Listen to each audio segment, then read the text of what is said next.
আসসালামু আলাইকুম রহমতুল্লাহ। কেমন আছেন সবাই বন্ধুরা? আলহামদুলিল্লাহ আমরা অনেক ভালো। নিশ্চয়ই আপনারা ভালো আছেন। আজকে একটু কেনাকাটার জন্য আমি স্বপ্ন শপিং মলে চলে গেছিলাম, যেটা আমাদের শ্রীনগরে এম রহমান কমপ্লেক্স অপর সাইডে বর্তমানে আছে।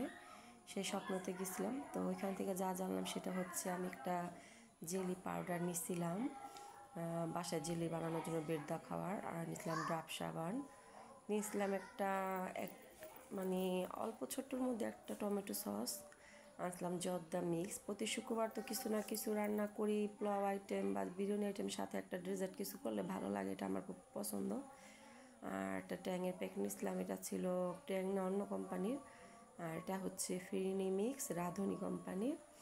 তারপর আরও নিয়েছিলাম একটা হালিম মিক্স, এটা মাঝে মধ্যে বিকেলে নাস্তা করার জন্য আর কি, বা মাঝে মধ্যে সকালে রুটি পরোটা দেখার জন্য। আর পেয়ারা বা আনারস খাওয়ার জন্য আনছিলাম একটা কাসুন্দি।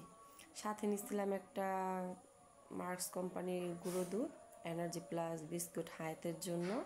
ও আবার বিস্কুটটা একটু পছন্দ করে, এমনি তো কিছু খাইতে চায় না। আর একটা ছোট্ট একটা বিডি কোম্পানির আমের আচার নিচ্ছিলাম খিচুড়ি বা বুয়া দিয়া খাওয়ার জন্য। আর সাথে আনছিলাম একটা মজরেলা চিজ।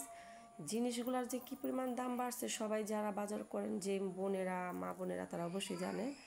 আর এটা ছিল একটা স্যাভলন, একবারে ছোটো থেকে একটু বড় সাইজটা। আর সাথে দিলাম একটা ভ্যানিলা আইসক্রিম। অ্যাকচুয়ালি বেরিয়ে গেছিলাম আইসক্রিম কেনার উদ্দেশ্যে, বাবা আইসক্রিম খাইতে চাইতেছিল। তো ভাবলাম আইসক্রিম নিয়ে আসে, আইসক্রিম নিতে যা মনে পড়লো যে আরও কিছু সতায় দরকার, ওগুলো করে নিয়ে যে বারবার বাইরে বের হইতে মন চায় না। যদিও প্রতিদিন বের হওয়া হয়, তবে এক কাজে তার বের হই না। দেখা গেছে এক কাজের জন্য বের হলে একটা না একটা কিছু মনে করে নিয়ে আসা হয়। যেমন আজকে আইসক্রিমের জন্য বের হইয়া নানান আরও কিছু কয়েক পদের জিনিস নিয়ে আসা হলো। এগুলো সবই ঘরের দরকারি কাজের জিনিসই। তো এগুলো আমি সব কিছু গুছিয়ে এখানে নিতেছি। আর ওই কাঁঠালটা হচ্ছে হায়াতের চাচুদের বাসা থেকে দিয়ে গেছিলো, ওই কাঁঠালটা এখানে নিয়ে নিচ্ছি। এই তো কাঁঠাল, এটা আমি ভাইঙ্গা সব বাসায় বিতরণ করুম। আর দুপুরের জন্য রাখলাম এখানে মোরগ রান্না আর সাথে সাদা পোলাও, তার মানে দুপুরে আজকে খাওয়াবো মোরগ আর সাদা পোলাও। এটা ডিটেলস রান্না কিছুই দেখালাম না, তো এখানে ডিটেলস রান্না দেখাইলাম না। এগুলো হয়ে গেছে, পরে কাঁঠাল ভেঙে সবার পাশাপাশি দিয়েছিলাম আশেপাশে যারা আছে। আর এখানে একটু আমি খাইতে বসলাম, যা আমি 2-21 খেয়ে দেখি কীরকম না, মাশাআল্লাহ আলহামদুলিল্লাহ ভালোই। আর এখানে আমি আচারটা ছোটো বরমের থেকে আমার আগে যে মেয়নে বরমগুলো ছিল একটু বড় মানে কোটা, ওগুলোর মধ্যে ঢেলা নিচ্ছে। আর টমেটো সসটাও ঢেলা নিচ্ছে, যাতে বরম থেকে বারবার ঢালতে গেলে অনেক সময় ভাঙা যেতে পারে বা বের হইতে চায় না। বরম থেকে নিয়ে চামিচ দিয়ে খুব তাড়াতাড়ি বের করে কাজে ব্যবহার করা যায়। আর আচারটাও আমি ডাইলা নিয়ে এখানে আরও প্রায় 8বার মতো সরষের তেল সাথে অ্যাড করে দিছি, কারণ দেখা গেছে মুড়ি মাখার সাথে খিচুড়ির সাথে তেলটাই বেশি খাইতে প্রয়োজন হয়। এর জন্য আমি পার্সোনালি সবসময় কাজটা করে থাকি। আমি আচারে ছোটো বরম বা যে কোনো বরমে আনি, যখন যেমন আমার বাজেট থাকে ওই হিসাব করেই। তো তারপরে আমি এক্সট্রা সরষের তেলটা এখানে মিক্স করে নিয়ে পরে এটার আমি নর্মাল ফ্রিজে রাখলেও চলে বা বাইরে রাখলেও চলে, কোনো ফাগুন্দা পড়ে না। আচারটা ভালো থাকে, আপনারা ট্রাই করে দেখতে পারেন।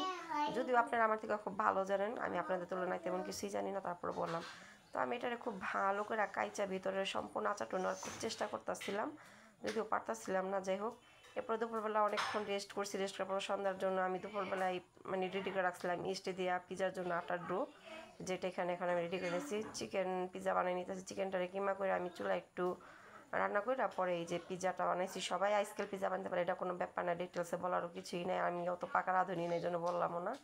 তো পিজাটা হয়ে যাওয়ার পরে আমরা সবাই এখন খাওয়া দাওয়া করুন। ভিডিওটি যদি ভালো লাগে অবশ্যই ফলো দেওয়া পাশে থেকে না লাইক কমেন্ট করেন।